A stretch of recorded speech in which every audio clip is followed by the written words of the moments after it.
So we're going to be having the opportunity to learn from, the Super Team case study, building a global Web3 community. And to take us on that is none other than the man himself, Harry Obi. A round of applause for him, please. Please, if you're clapping, clap well. Good to go. GM everyone. So my name is I get plenty name, but before I introduce myself, I just want to see the hands of myself. If you've heard about Super Team, just wave. Miracle, I can't capture this video. I need to send it to my bosses. I need a salary increase. It means we're doing an amazing job. I'm waiting for you guys though. I beg, even if you never hear, I'm just trying up one. I beg. Have you heard of Super Team? Nice. So yeah. So a lot of people want to know what is the secret sauce. And let me give a bit of context. Yeah. Before Super Team, there was really no Solana community in Nigeria. I want you guys to understand what exactly that means. Yeah. So if you've been in the Web3 space longer than 2-3 years, the predominant sort of community narrative ecosystem in Africa has been the Ethereum ecosystem. Yeah. And that is why I don't blame the ecosystem that either switched from being an L1 to become an Ethereum L2, or existing companies that want to start a chain and they rather be an Ethereum L2, because there's an ecosystem to tap from. There are resources to tap from. There are tools, the developers to tap from. Yeah. And I don't want to mention any chain's name, but I mean, if you're new to the Ethereum ecosystem as an L2, you already have developers that sort of understand the programming language, understand the ecosystem. It's very easy for developers to move from one L2 to another L2. Yeah. That is not the case for Solana, especially in Africa. We literally had to build a community from scratch.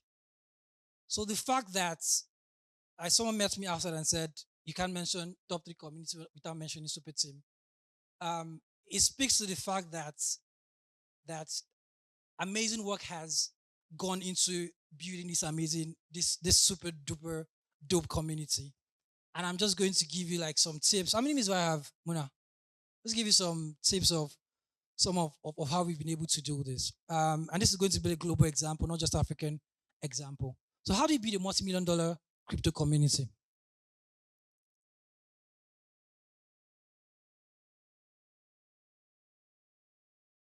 You know the work, oh, I work. How do I go back? So who's controlling this? Is it me?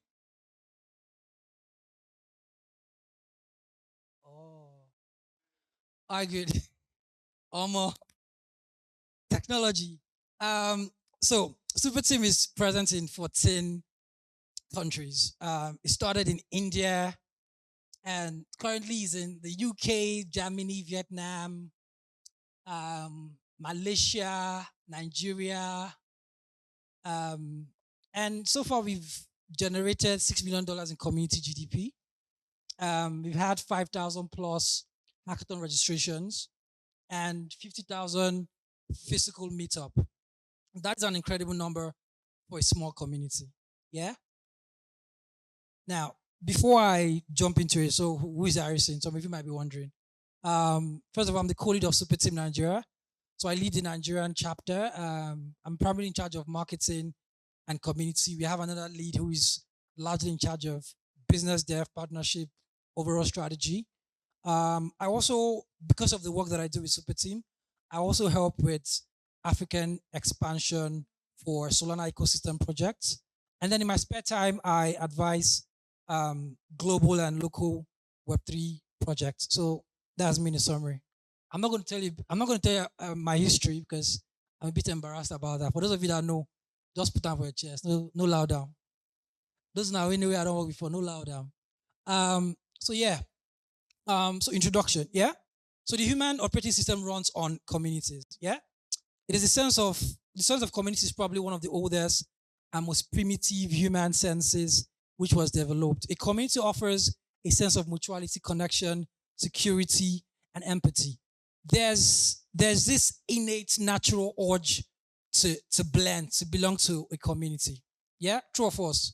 That is why some of you are cultists because you want to. Why do you laugh now? Anybody laugh now? Cultists because there's this natural urge to belong to a group of people um, for security purpose, for empathy purpose, to connect. It's just a very natural instinct. Yeah. So it's brilliant that communities are actually very important in Web3 space. Yeah. Um, the first thing that has made SuperTeam what it is, become the multi-million dollar community that it is um, our focus on building social bond. Yeah. At SuperTeam, people come to make friends. People come to find lovers. No, people they come check people normal. Yeah. People come to meet business partners. People come to hang out. Yeah. That is for some people. That is the most important thing for them. The fact that they want to be social bond. They want to make friends. And because they have a friend that is a member of Super Team, or whenever they go to Super Team events, they get to hang out with like people like them, people that are interested in Web3. They get to meet this fine girl. They get to meet this business partner. That is that social bond is exactly what is attracting them to Super Team.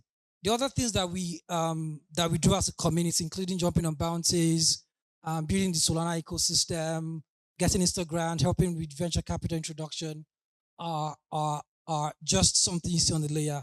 But underneath it is this internal, this innate need to to belong to a group. Yeah. So your community must not just be, even if it's a developer community. Yeah. It must not just be a place where people just come to go down and they go home. Yeah. You want to create sort of activities that build social bond. That is why at Super Team we will take our state moderators to we flew all our state moderators, all 21, 22 of them to Lagos for them to become friends, for them to bond. So even if you're building a developer community, you want to create activities outside of the work so that they can build bond. It is very, very important. That is the only reason they will keep coming back, not because you're teaching them anything special. I mean, there's so many developer communities, so why should they keep coming to your own community events? It is because they have friends there that are developers. It's because they have business partners that are developers. It's because they've made lifelong friends and they want to still be in that particular circle and that particular community. So ensure that you build social bond. That is the only reason that they will keep coming back. The next is finding your North Star metric. If I ask you what is your North Star metric as a community now, as a community founder or as a community builder, many of you do not know.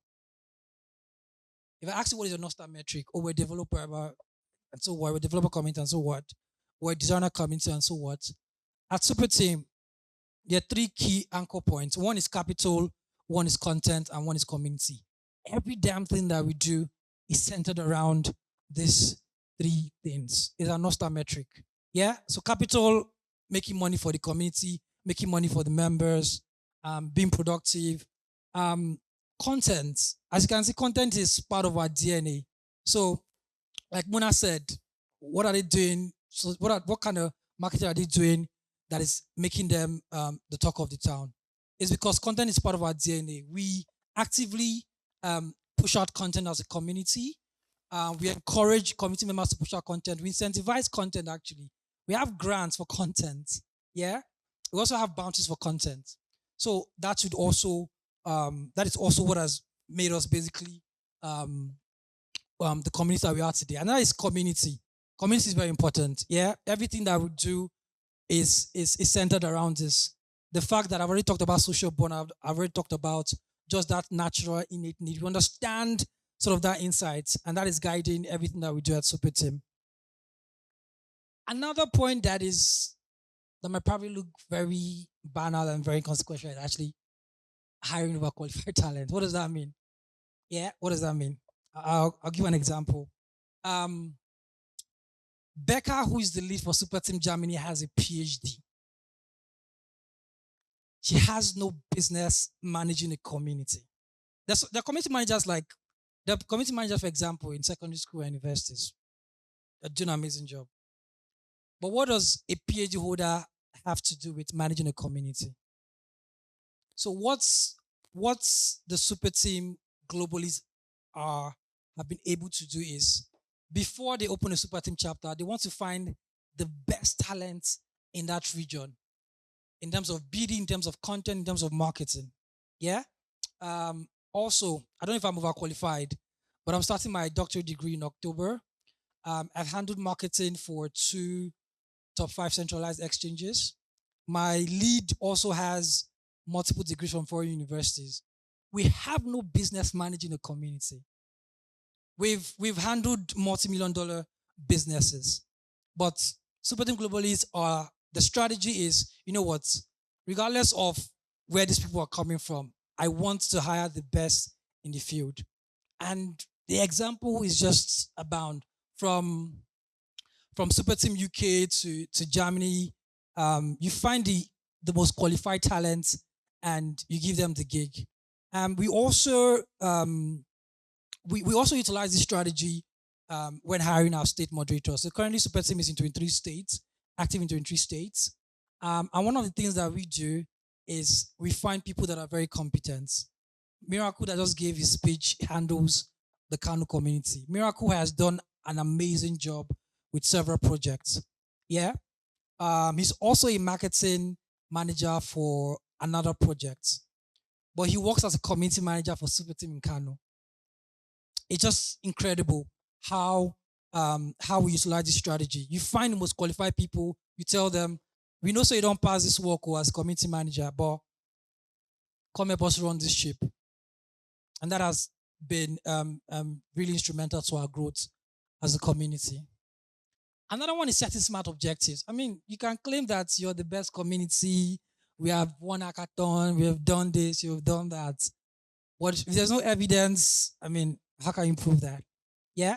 So we have something called the stat dashboard in Super Team. Everybody can see if you say you are if you say you're developing you're building you're growing your community GDP. What is the evidence that you're growing a community GDP? Currently, we can track our community GDP. Our community GDP is $184,000, which is 300 million naira equivalent in naira. So that means that Nigerian super team members have made over 300 million naira since we started a little over a year ago, and about 80, 90 something percent of that amount came in the last 6 to 9 months. Yeah, so it's trackable. You must set smart objective. For example, this is a screenshot of a star dashboard. Super Team GDP is not so clear from here, but 22,000 people have attended Super Team events, Twitter followers, and a few other metrics. So you must be able to track your metrics, track your KPIs. It's not just telling everybody, oh, I'm what the biggest community in West Africa, or telling somebody that, oh, we have the most developers in Africa, or we're the most followed. What is the proof? What is the evidence? So we track, we set smart objectives, and then we're able to track all of our KPIs and all of our results, and you can see them in real time, basically. I think I'm done. Yes, I'm on X. I don't think you should follow me because I'm always looking for trouble on X. But if you want to follow me once in a while. I tweet about my work. I tweet about Web3 marketing, tweet about community building, tweet about the cool stuff that we do in Super Team. So that's it. So finally, please answer my markets. Please come for 5 USDC. So our friends at Software Wallets, they're giving everybody 5 USDC. So after my first presentation, there was a massive crowd outside. But scan for 5 USDC, follow them on Twitter at Software Wallets, and you can come to Solana booth in the main hall and you get your 5 USDC. Thank you very much.